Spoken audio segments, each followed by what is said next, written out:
그들은 소리 없이 다가온다.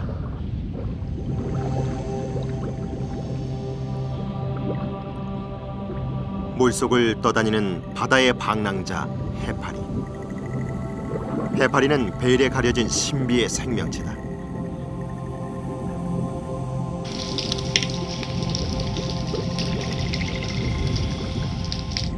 이 거친 바다에서 살아남기 위해 수억 년 동안 진화해온 생물.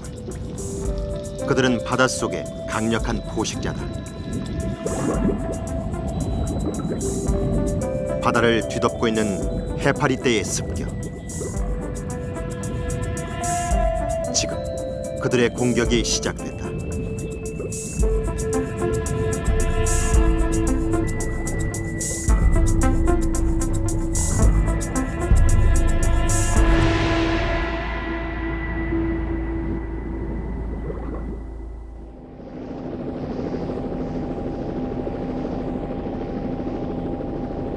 청정 해역으로 알려진 남해안 한려수도.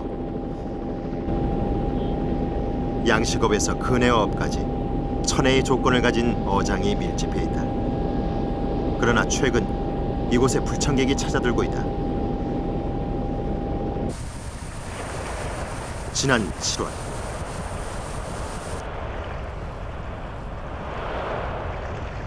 물 위로 모습을 드러낸 것은 해파리떼다.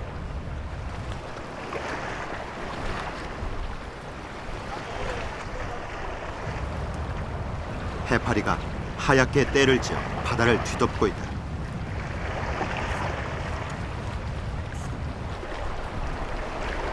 그렇다면 물속은 어떤 모습일까?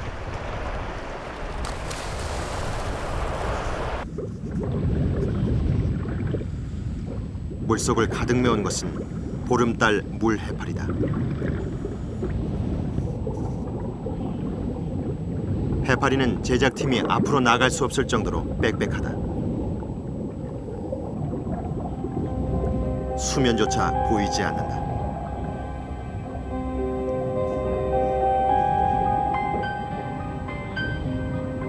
직경 20cm 크기의 해파리떼는 물살을 따라 끊임없이 이 바다로 밀려든다. 수심 20m에서부터 수면까지 해파리는 바다를 뒤덮었다.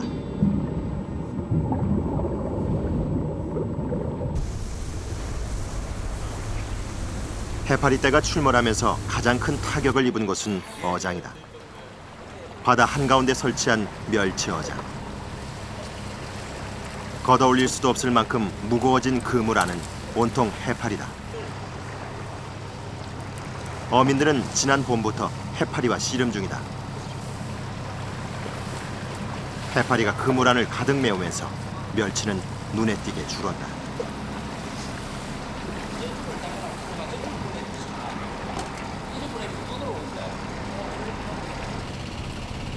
거제에 있는 다른 멸치 어장.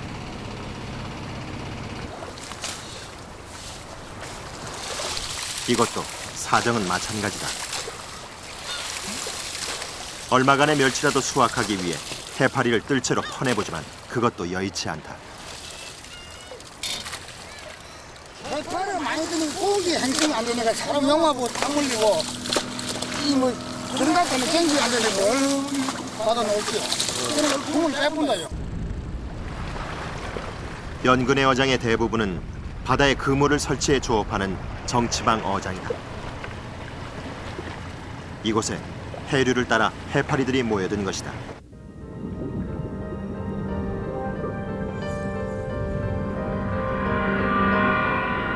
수중 속 그물 안. 해파리 때문에 어장에 드는 고기는 크게 줄어들었다.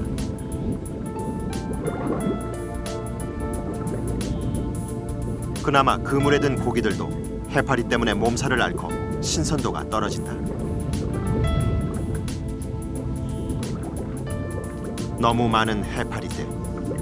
어민들은 고기를 포기하고 그물을 풀어버릴 수밖에 없다. 이처럼 해파리는 어장을 황폐화시키는 위험한 존재가 된 것이다.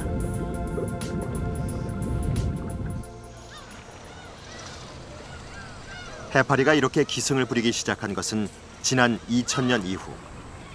그 피해는 매년 반복되며 심각성이 날로 커지고 있다. 문제는 점점 더 많아지고 또 시도 뜻 없이 온다니까 그게 큰일이거든요. 지금 이 어장들이 많이 피해가 있는데 바다에 들어가 있을 어장이 육지에 지금 있는 이유가 혹시나 해파리가 없어질까봐 좀 적게 있을까봐 싶어서 어장을 예측 못하고 지금 기다리고 있는 거거든요. 해파리로 인한 피해는 어장만이 아니다. 최첨단 시설로 만들어진 울진 원자력 발전소는 해마다 해파리와의 전쟁을 치른다. 바닷물을 냉각수로 사용하기 위해 끌어들이는 취수구로 해파리들이 몰려들기 때문이다. 원전의 중앙통제실. 취수구로 들어오는 해파리를 감시하며 예의주시하고 있다. 그동안 해파리 떼는 여러 차례 원전 운행에 차질을 주었다. 최근에는 피해를 막기 위해 수중에 해파리 차단막을 설치했다. 그러나 그 수가 많을 때는 이 그물도 불가항력이다.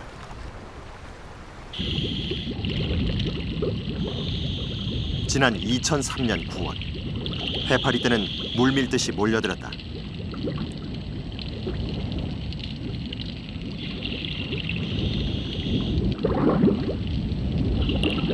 그물 안으로 밀려든 해파리 때문에 그물이 보이지 않을 정도다.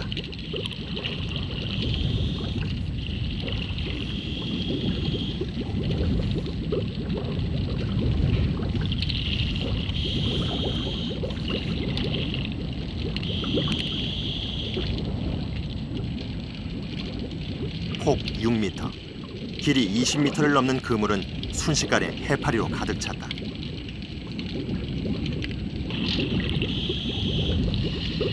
그물이 버티지 못하고 터지기도 한다.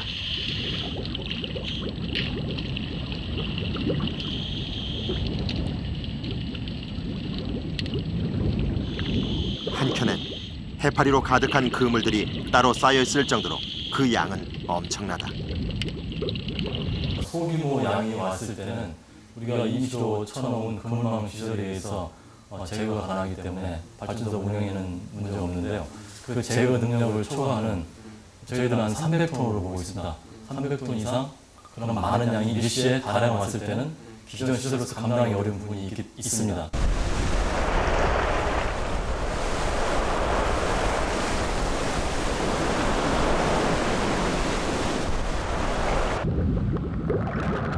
세계적으로 해파리의 종류는 250여 종. 그 가운데 우리나라 연근에서 발견되는 해파리는 40여 종이다.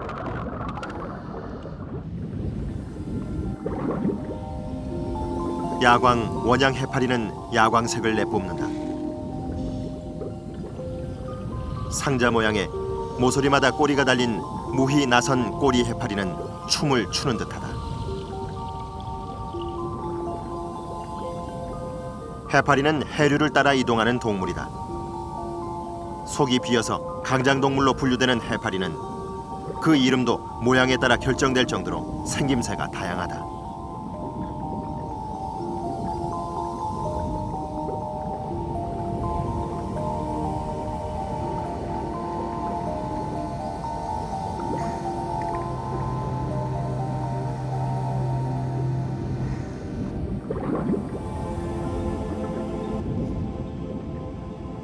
해파리는 고착 생활 대신 부유 생활을 한다.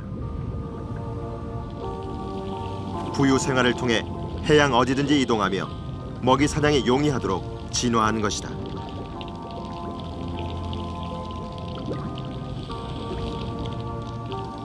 해파리의 먹이는 동물성 플랑크톤이다. 해파리는 끊임없이 움직이며 바닷속의 동물성 플랑크톤을 섭취한다.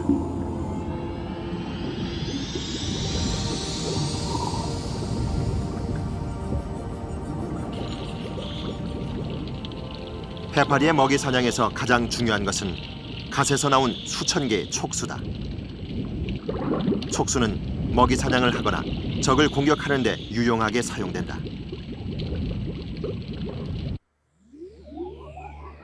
현미경으로 보면 촉수 안에는 수많은 가시 모양의 자포를 숨기고 있다. 외부로부터 자극을 받으면 자포는 수천 개의 침을 발사한다.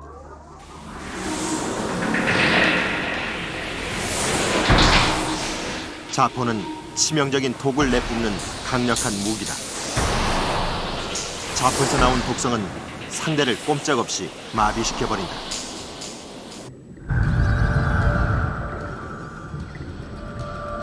커튼 원형 해파리의 촉수가 보름달 물 해파리들을 공격했다. 촉수는 끊임없이 먹이를 끌어들인다.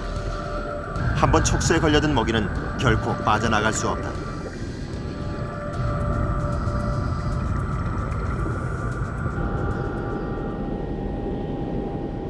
해파리떼가 대량 출현하는 이유는 그 번식 특성과 관계가 크다. 2004년 7월 마산만.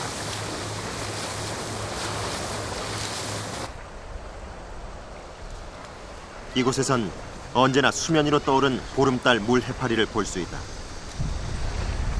마산만에서 해파리 번식이 이루어지고 있다는 증거다.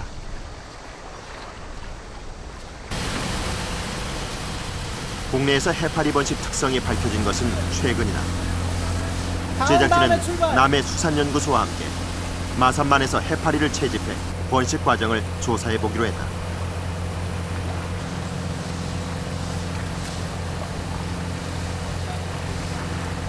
마산만 안쪽에서 채집된 보름달 물 해파리는 그 크기가 다양하다. 크기가 다양하다는 것은 이곳에서 번식과 성장이 계속 이루어지고 있다는 증거다.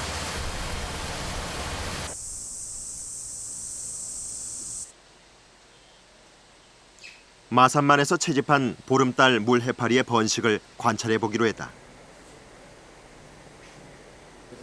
수조에 넣은 지 10분 후 해파리는 산란을 하기 시작했다.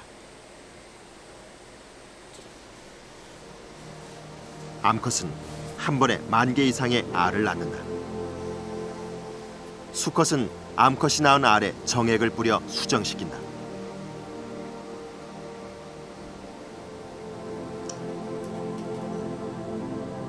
수정된 알은 유생이 되어 바위나 조개 껍질 같은 딱딱한 곳에 붙는다. 이렇게 부착 생활하는 상태를 폴립이라고 한다.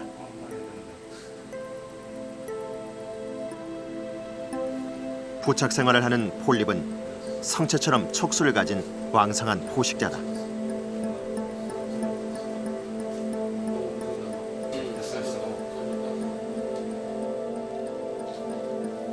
활발한 먹이 활동을 한 폴립은 무성생식을 통해 한 번 더 번식한다. 몸통이 길게 자라면 폴립 자루가 잘록해지면서 스트로빌라로 변한다.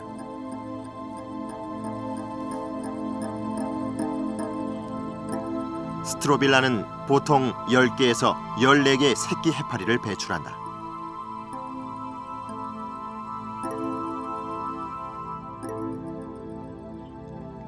스트로빌라에서 떨어져 나오면 새끼 해파리인 에피라가 된다.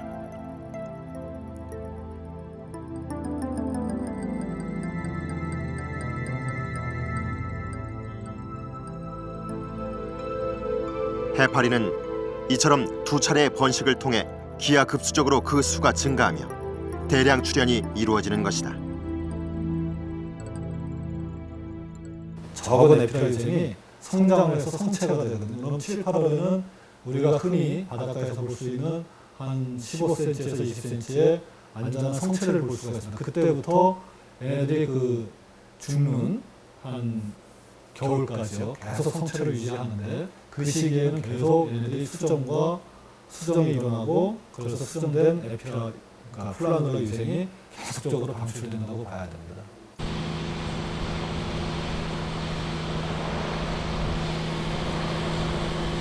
지난 7월 여수에서 또 다른 해파리가 나타났다.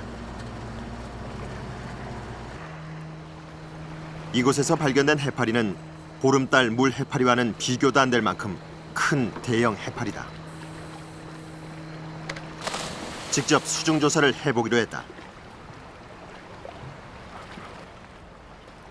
우선 모양의 갓지름이 1m가 넘고 긴 촉수가 덤불을 이룬 초대형 해파리.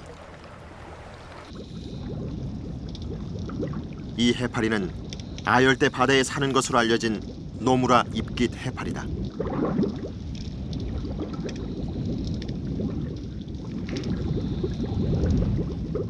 수많은 촉수 사이에는 새똠 치어들이 산다. 치어들은 이 촉수에서 먹이와 안전을 보장받는다.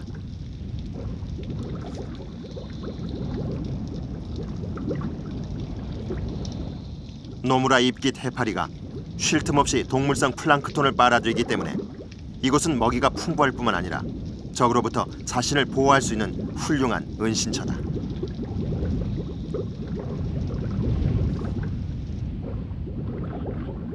그러나 노무라 입깃 해파리는 어장에 심각한 피해를 준다.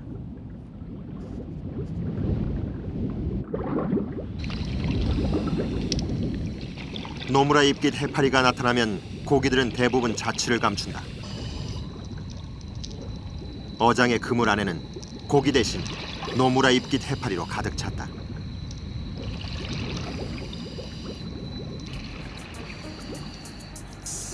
대형 해파리 떼의 출현으로 어장은 완전히 황폐화된 것이다.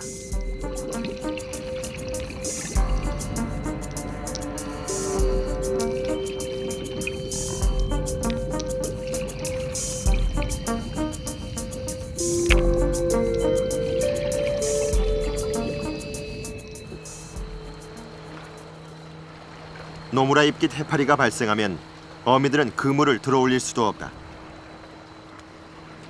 한 마리의 무게만 해도 100kg 이상이라 그물이 그 무게를 견딜 수 없기 때문이다.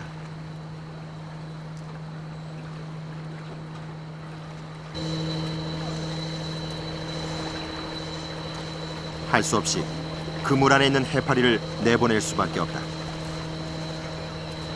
7, 8년 전만 해도 우리나라에 거의 모습을 드러내지 않았던 외래종인 노무라 입깃 해파리.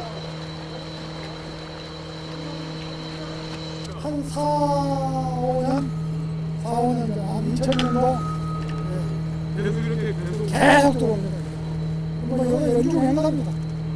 이렇게 소리가 많으면 정상적인 보호도 못하죠. 노무라 입깃 해파리 피해는 해마다 전국을 강타하고 있다.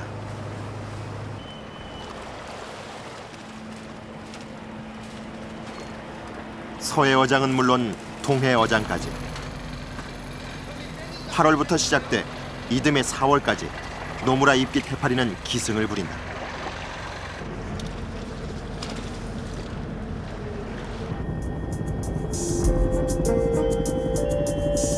여름철 남해 앞바다에서 노무라 입깃 해파리가 집단 이동하는 모습이 카메라에 잡혔다. 노무라 입깃 해파리는 한반도 해양에 유입된 후 해류를 따라 계속 북상한다.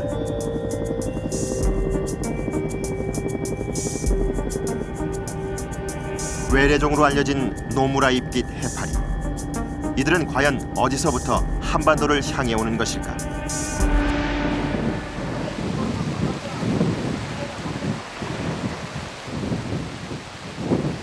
지난 6월 여수대 실험선은 동진하해 탐사를 하고 있었다. 이 지역의 어자원 조사가 목적이었다. 이 배에는 한국과 일본의 해파리 연구팀이 동승했다.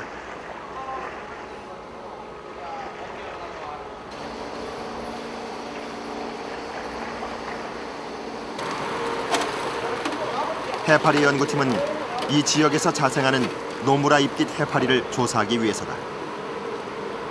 그물 안에서 노무라 입깃 해파리가 발견됐다.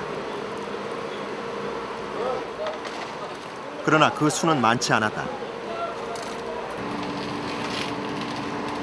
이튿날 다시 한번 그물을 끌어올렸다.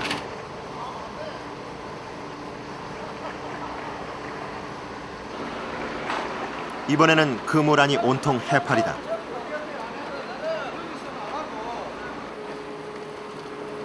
노무라 입깃 해파리떼가 그물에 올라온 것이다.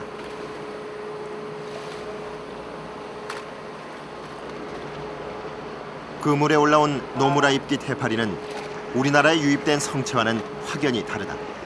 어린 새끼인 것이다. 가세 크기는 평균 50cm 정도, 무게도 6kg을 조금 넘는다. 최근 3년간 조사 결과에 의하면 양쯔강 유역에서 발생하고 호놈들이 성장하면서 먹이생물이 풍부한 이곳 대까지 점점 성장하면서 이곳 대에서 약 한 1개월 정도 성장하고 아주 대형 개체가 된 다음에 프로시오 난류의 흐름을 따라서 제주도 서쪽이나 동쪽을 타고 우리나라 남해안 연안으로 7월, 8월경에 이동하는 것이 아니냐 하고 예측은 하고 있습니다. 물 위에 떠다니는 해파리는 해류를 따라 움직인다. 동진하에서 성장하는 노무라 입깃 해파리는 한반도 남쪽을 통과하는 쿠로시오 해류의 지류인 대만 안류를 따라 우리나라 해안으로 올라온다. 사실은 대만 안류가 아주 오래전부터가 아니고 옛날부터 우리나라 연안에 영향을 미친 건 사실입니다. 사실인데 최근에 이제 저희들이 기상 변화라든지 여러 가지 요인들에 의해서 그 영향력이 우리나라에서 굉장히 더 커졌다는 거죠. 지금 동해안 같은 경우에도 보면은 옛날에는 안 나왔던 그 아열대성 종들이 막 출현한다라든지 그런 것들이 그 대만 안류 영향력이 우리나라 쪽으로 더 많이 영향을 미치면서 일어나는 현상 중에 하나로 볼 수 있습니다. 그런데 대형 해파리 같은 경우에도 이러한 그 영향과 무관하지가 않다는 거죠. 대만 안류의 영향을 강하게 받으면서 수온이 낮은 동해안에도 이변이 생겼다.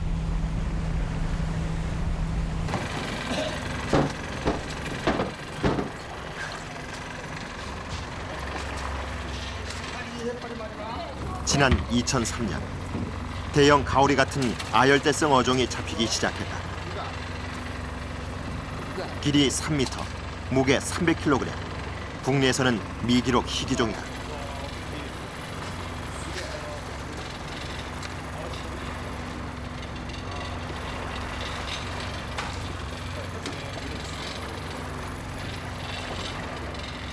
바다에서의 이변은 이것으로 그치지 않았다. 아열대 바다에서 사는 보라 문어와 바다 거북까지 동해안에 나타났다. 그리고 흑새치와 참다랑어도 잡혔다.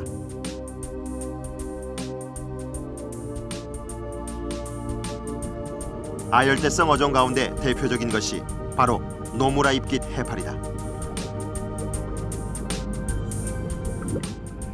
해마다 출현하는 노무라 입깃 해파리는 우리 해양 생태계가 변하고 있음을 말하고 있다.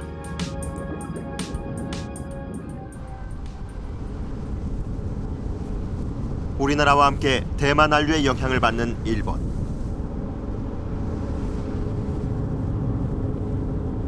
후쿠이에 있는 작은 항구 에치제는 1958년 일본에서 노무라 입깃 해파리떼가 처음 발견된 곳이다. 일본에선 노무라 입깃 해파리를 일명 에치젠 해파리라고 부른다. 당시 노무라 입깃 해파리의 공격으로 전에 없이 심각한 피해를 입었기 때문이다. 低気圧300から500ぐらいの大きいからね、もう孵化して魚が入らんってことだよね。まあそこ向きにしたって、どういう点かね、もう網を吹き破る、もう魚が入るとこがフラゲが入ってスポーンって破ってまうような状態だった。よいやれ、よいやれ。 그물에는 물고기 대신 노무라 입깃 해파리로 가득했다.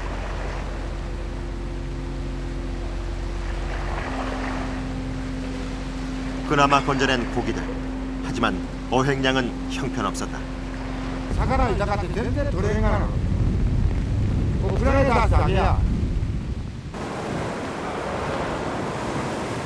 해파리 피해는 해안까지 발생했다. 100m 산마대 クラゲでいっぱいになってるんですけど、クラゲが折り重なるような状態でも水路がもう完全に 연안의 양식장은 노무라 잎깃 해파리의 습격으로 큰 타격을 입었다. 処置のしようがなかっ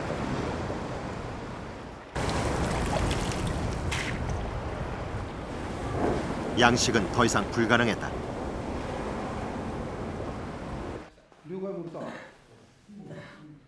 어민들은 수산당국에 절실히 대책을 요구했다.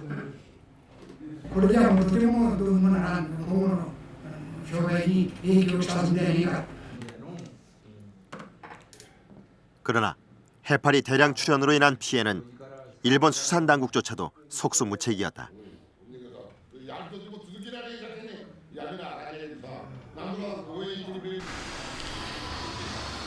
일본 해파리 연구의 중심지인 히로시마 대학.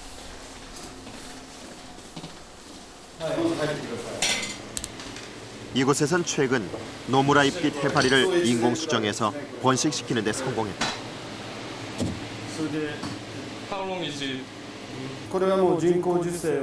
직접 해파리를 사육하고 있는 우에 교수는 노무라 잎깃 해파리의 생태를 연구하고 있다.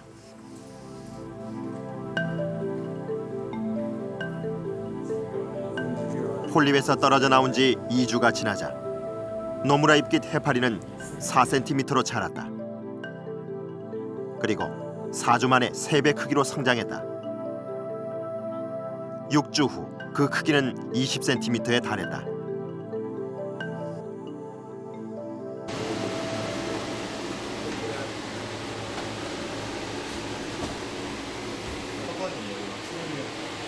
왕성한 식욕을 자랑하며 빠른 성장세를 보이는 노무라 잎깃 해파리는 초대형 해파리로 성장한다.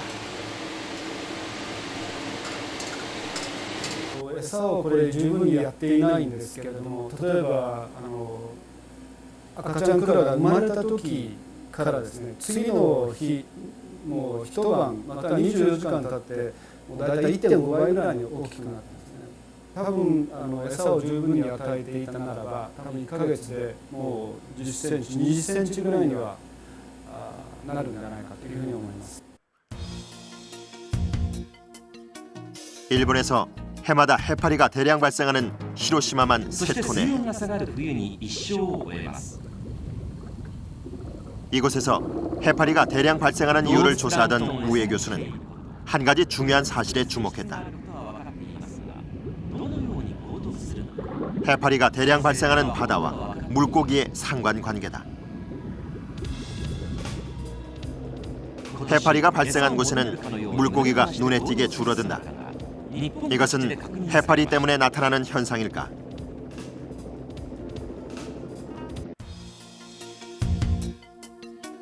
우에 교수는 해파리의 대량 출현이 무분별한 남획 때문이라고 주장한다. 그는 최근 20년간 이 지역의 연간 어획량을 조사했다. 그 결과 1990년대 들어 이 지역의 주요 어종들이 남획으로 어획량이 급감했다는 사실을 밝혀냈다.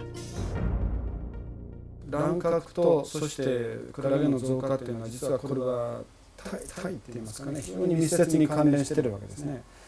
そういうふうにすると一度クラゲが増え始めるともう例えばクラゲは魚の卵や稚魚赤ん坊も食べますのでますます魚にとってはもう回復できない増えれないということでだんだんとクラゲそのものが増えていくということになります。ですからクラゲが増えることによって一番の問題は我々人間にとって重要な資源である魚類ですね。魚類資源がだんだんと少なくなるということが一番の問題です。 물고기와 해파리는 같은 먹이를 먹는다. 그러나 한번 해파리가 대량 출현하면 물고기의 먹이와 알까지 먹어버리기 때문에 그 지역에서 물고기는 더 이상 살 곳을 잃어버린다. 물고기가 사라진 자리에 해파리 떼가 들어오면 그곳은 순식간에 해파리의 바다로 변한다.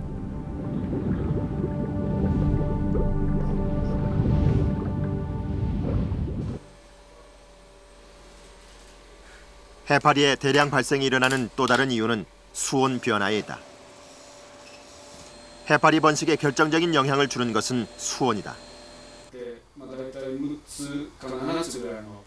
해파리 폴립은 수온이 올라가면 번식률이 높아진다. 폴립은 스스로 자기 복제를 하면서 또 다른 폴립을 만들어낸다. 페달 디스크라고 불리는 이 현상은 폴립 수를 기하급수적으로 늘어나게 만든다. 실제 수온을 조사해본 결과 1980년부터 꾸준히 상승해 해파리 번식의 최적의 조건을 제공했다. 例えば日本の近海ではですね、冬の水温ですけれども、特に上がっていて、最近20年間では 1.5 度の上昇があるというふうに考えられています。水温の上昇は特に冬の最低水温の上昇というのは非常に生物にとって重要な影響を与えます。ですから、韓国も日本も同様に水温が上昇して、特にだからクラゲのように暖かい水温を好む動物にとっては好適な状況になっているというふうに思います。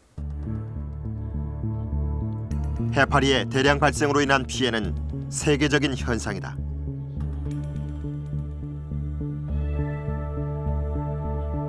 최근에는 극지방인 베링해까지도 해파리 피해가 발생하고 있다. 빙하로 뒤덮여 있는 베링해.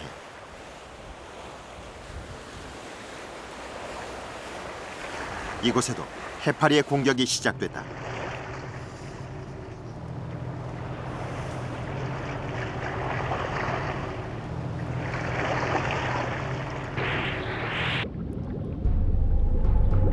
이 지역에서 발견되는 해파리는 촉수가 긴 종이다. 크라이사우라 말라스트라 불리는 이 해파리는 촉수가 20m가 넘는데 독성을 가지고 있다.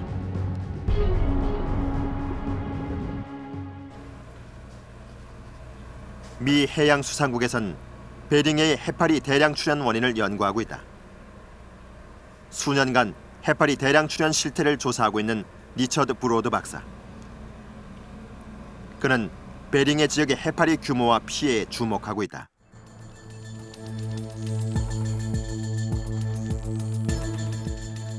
베링해는 1990년대부터 알래스카 전 지역에서 해파리 발생량이 증가하고 있는 것으로 보고되고 있다. 해파리의 증가는 이 지역의 주요 어종인 명태에 치명적인 피해를 주고 있다. This is some information we've been working on, looking at their feeding from 2 different years. And this is the difference between 1982, the consumption at the very low biomass level, and the 1999 consumption, which is probably more than 20 times as high. So there's been a dramatic change in the ecosystem. 해파리는 베링해의 생태계에 심각한 위험이 되고 있다. 해파리를 베링해로 끌어들인 것은 무엇일까? 리처드 박사는 지난 20년간 이 지역에서 해빙이 유지되는 기간이 점점 줄어들고 있다는 사실을 밝혀냈다. 수온 상승으로 베링해의 빙하가 빨리 녹기 시작한 시기와 해파리 대량 출현 시점이 일치한다는 사실이 확인됐다. We do know that in an area, a cold area like the Bering Sea, when the temperature does get warmer, the jellyfish increase in numbers, and that's the same with other parts of the world as well. So if the world is warming up, there would be more opportunity, or jellyfish would do much better than in a cold environment. 해파리 대량 출현의 중요한 요인이 되고 있는 수온 상승. 수온 상승은 빙하를 빨리 녹게 할 뿐 아니라 생태계를 변화시키고 있다.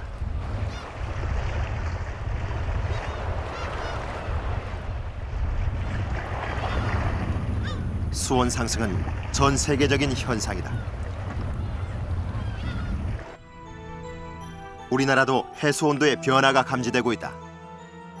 남해안의 경우 연평균 수온이 19도, 서해안은 17도, 동해안은 15도, 60년 동안 평균 1도 이상 수온이 올랐다. 바닷물이 평균 온도가 1도 올랐다는 것은 어쩌면 굉장히 작은 온도의 상승이 별로 없지 않느냐고 생각하기 쉬운데 수십 년 동안의 온도의 평균 온도가 1도 올랐다는 것은 우리 체온이 1도 올랐다는 것과 같습니다. 우리가 보통 2도 정도 오르면 병원에 가야 되고 목숨과도 관계가 있지 않습니까? 해양 생태계에 있어서 그 바닷물 온도에 전적으로 의지하는 해양 생물들의 그 환경이 전적으로 완전히 달라졌다는 걸 의미합니다.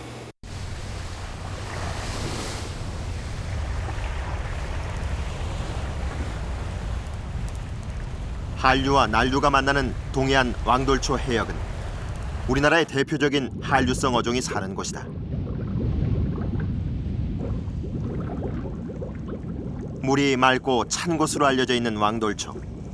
그러나 바닷속에는 이미 변화가 일어났다. 아열대성 바다에 사는 감태가 군락을 이루고 있다. 제주도에서나 볼 수 있는 자리돔도 무리지어 살고 있다.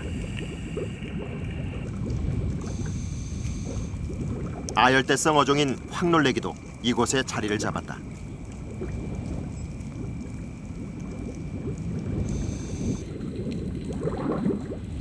범돔까지. 이곳은 아열대 바다의 수족관을 방불케 한다.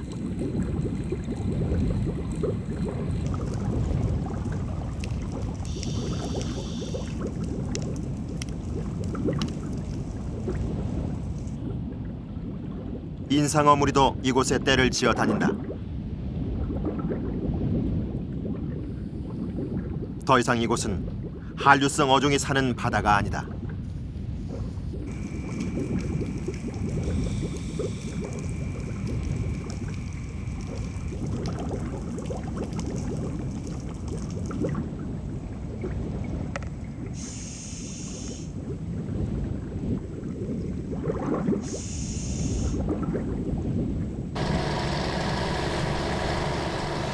지난 5월 제주도에선 희귀한 해파리가 잡혔다. 우리나라 연안에서는 한 번도 채집된 적이 없는 종이었다. 이거다 이거. 이거다 아까 시장이랑 이거죠. 아열대성 바다에 사는 것으로 알려진 독성 해파리다. 팔라지아 노틸루카. 우리 해안에도 독을 가진 해파리가 출현한다는 증거다. 이제 팔라지아 노틸루카라고 해서 이 종은 어느 정도 독성을 좀 가진 종입니다.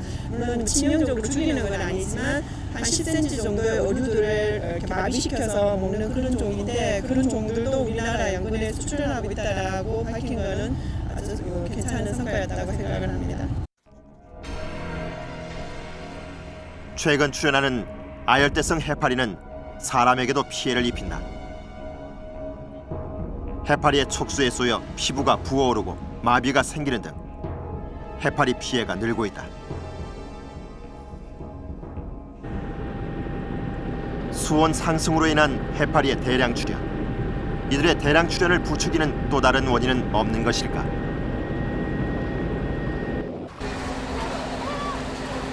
인천 소래포구. 지난 7월 이곳 어민들은 조업을 거의 포기한 상태였다. 해파리 때문에 정상적인 조업에 어려움을 겪은 지 벌써 3년째다. 소래 어천개. 이곳에선 어민들이 직접 피해 상황을 조사하기 위해 직접 비디오를 이용해 촬영했다.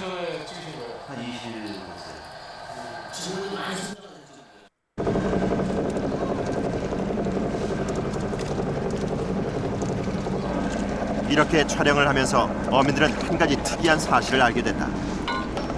인근의 시와우와 가까운 거리일수록 해파리가 더 많이 발생한다는 사실이다. 2002년도하고 3년도는 아예 이 인천에서 가천 거리, 시야하고 좀 가천 쪽에는 아예 조업자가 많이 이루어졌고, 그래서 이제 2003년도 같은 경우도 인천 연안은 아예 못했어요. 지난 2002년 어민들은 서해수산연구소에 해파리 실태 조사를 의뢰했다. 그 결과 다른 지역보다 시화호 방조제 안쪽에서 해파리가 대량 서식한다는 사실이 드러났다.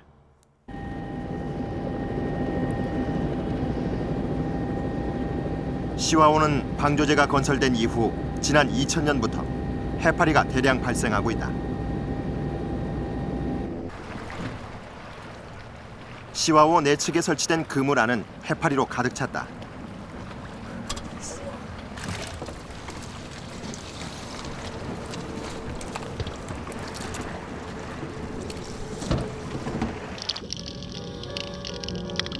시화호의 수중.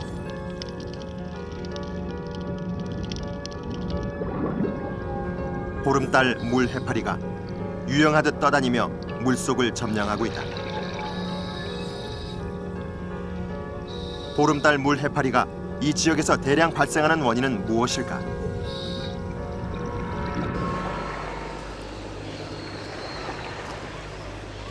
일본의 세토네해. 보름달 물 해파리가 대량 출현하는 대표적인 지역이다.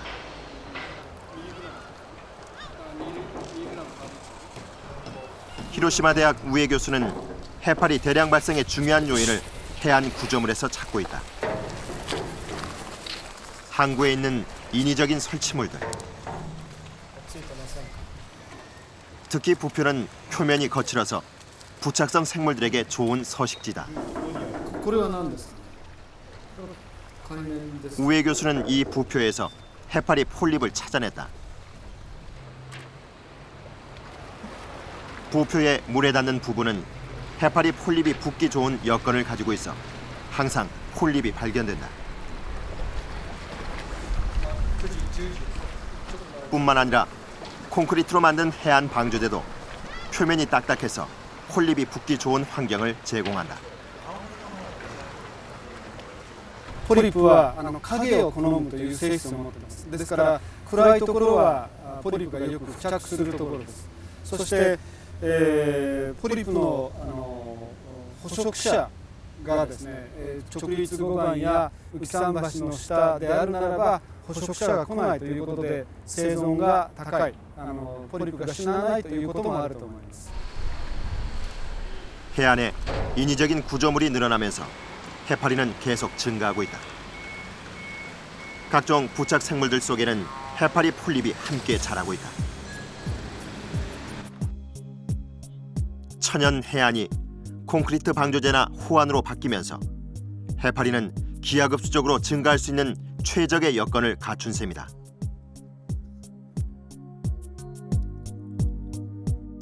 クラゲのポリプはですね、コンクリートのような硬いものにくっつくわけなので、これまで渚天然の砂浜のようなところではあまりポリプがつかなくても、あそこに新しくコンクリートができるとポリプがたくさんつきやすくなるということがあります。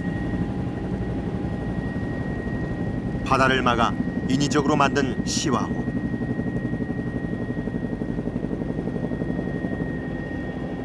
이곳은 인공적인 구조물로 이루어져 있다.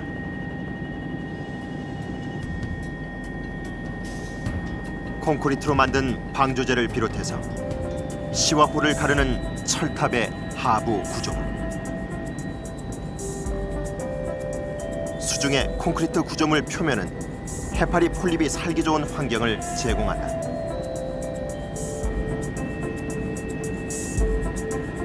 시화호의 해파리 대량 출현은 인위적인 환경 변화와 무관하지 않다.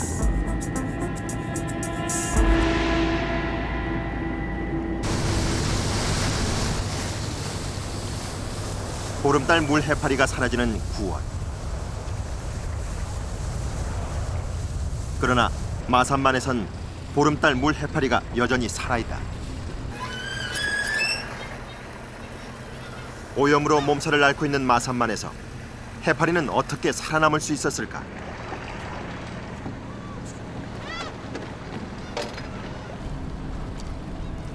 제작진은 남해수산연구소와 함께 생존의 필수 요소인 플랑크톤과 용존 산소를 조사해 보기로 했다.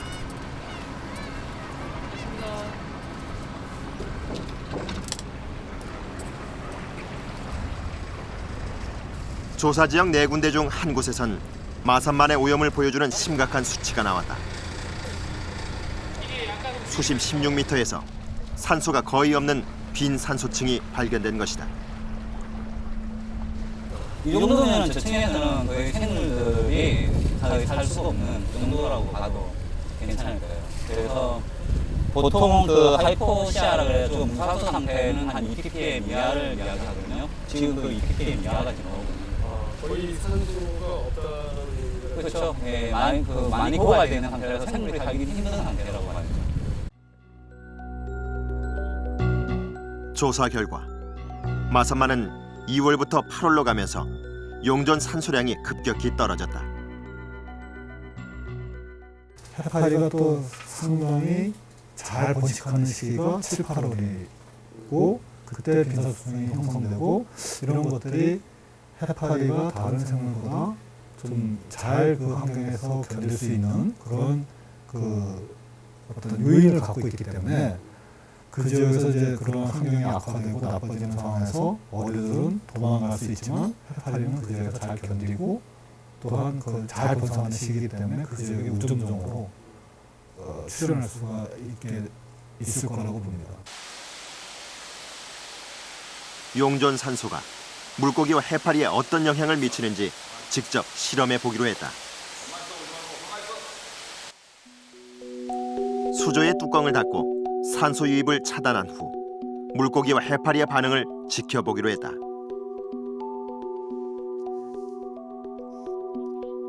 한 시간이 지나자 용존 산소가 2.1ppm 이하로 떨어지면서 물고기들은 가라앉기 시작했다.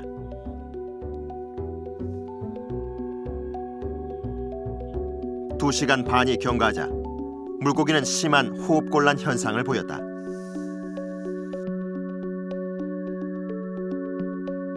그러나 용존 산소가 1.1ppm 이하로 떨어진 후에도 해파리는 살아남았다.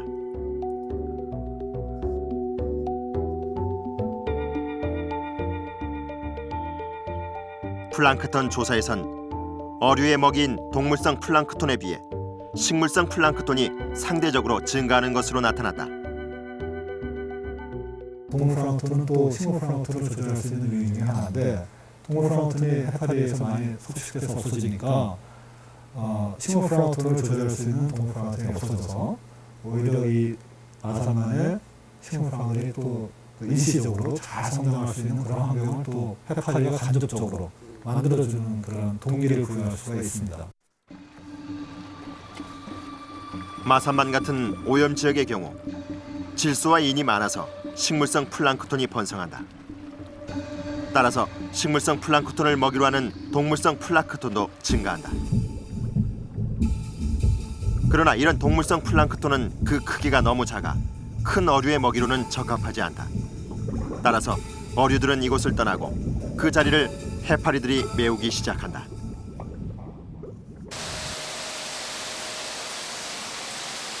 생태계에서 균형을 유지하는 것은 천적이다. 해파리의 천적은 쥐치류다.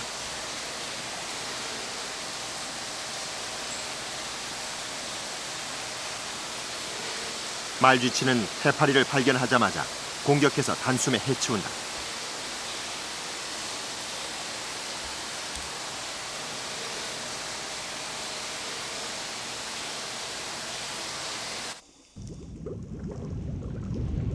직경 1m가 넘는 대형 해파리인 노무라 잎깃 해파리. 큰 덩치도 쥐치의 공격 앞에선 속수무책이다.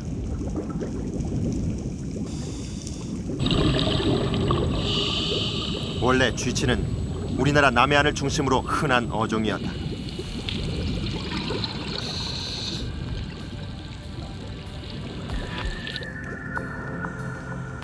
그러나 지나친 남해구로 바다에서 흔히 볼 수 있던 쥐치는 이제 거의 사라졌다. 쥐치가 사라지면서 생태계에서 해파리의 공격에 맞설 천적이 사라진 것이다.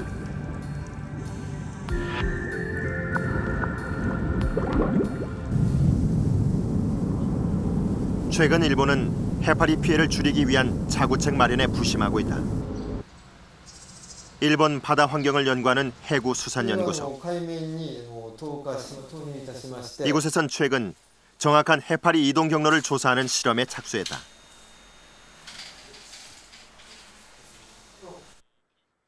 이 기계는 해류의 흐름을 파악할 수 있는 위치 센서가 부착돼 있다. 이 기구를 통해 해파리의 이동 경로를 파악하고 피해 발생 시기를 예측하는 게 그 목적이다. 越前クラゲがいつ千島海峡の方にやってくるのかとか、どの辺りを流れていくかによって結構そのクラゲが運ばれる行き先もかなり変わってくる様子がこの V の結果からも推察することができます。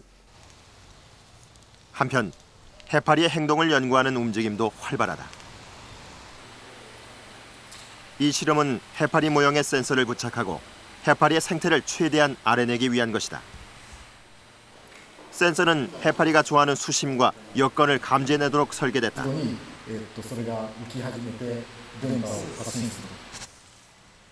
아직 초기 단계인 이런 연구를 통해 해파리 피해를 최소화하겠다는 게 이들의 목표다.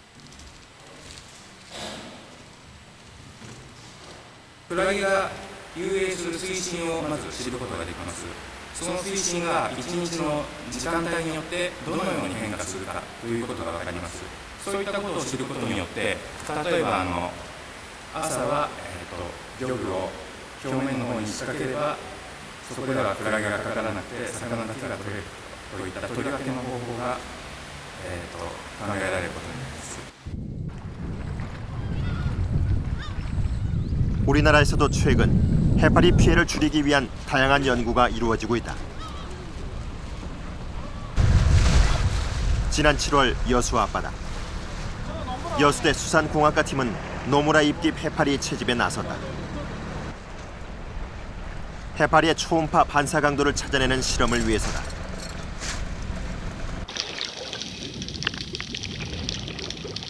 해파리는 어군 탐지기에도 잘 포착되지 않는다.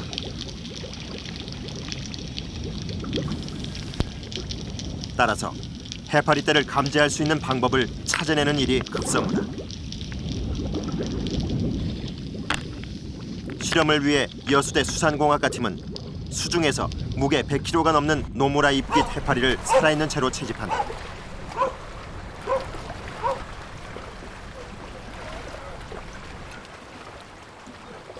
채집한 해파리를 초음파 반사강도 탐지기가 설치된 수조에 넣어 해파리의 초음파를 찾아낸다. 이 연구에는 일본 팀도 참가했다.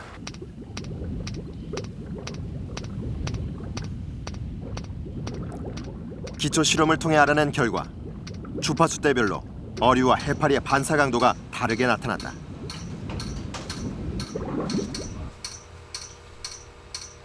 이 조사가 마무리되면 우리나라 해역에 출현하는 해파리의 규모를 정확하게 파악할 수 있다. 앞으로 동중계에 있어서 시간하는 해파리 자원량을 추적함으로써 미래의 우리나라의 생태 파악뿐만 아니고 그들 우리나라의 연안이나 또는 통해까지 기후 환경 변화나 이러한 것이 일어났을 때 미리 예측할 수 있는 자료로 활용될 것으로 생각이 되고 있습니다.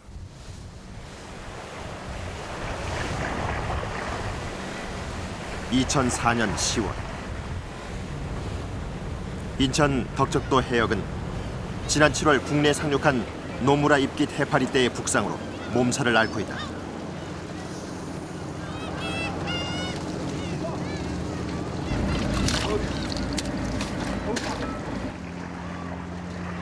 고기가 들어있어야 할 그물이 온통 해파리다. 또 다른 배도 사정은 마찬가지다. 벌써 3년째 그물 안을 가득 채운 노무라 입깃 해파리 피해는 반복되고 있다.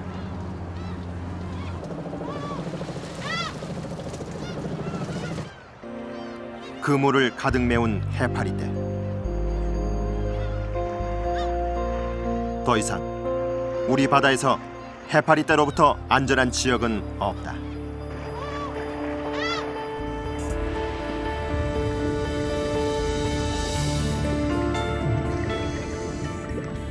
우리의 바다를 습격해오는 해파리떼. 해파리의 대량 출현은 단순한 이상 현상이 아니다. 지나친 바다의 남획과 인간에 의한 해양 환경의 변화가 계속되는 한 해파리의 습격은 멈추지 않는 재앙이 될 것이다.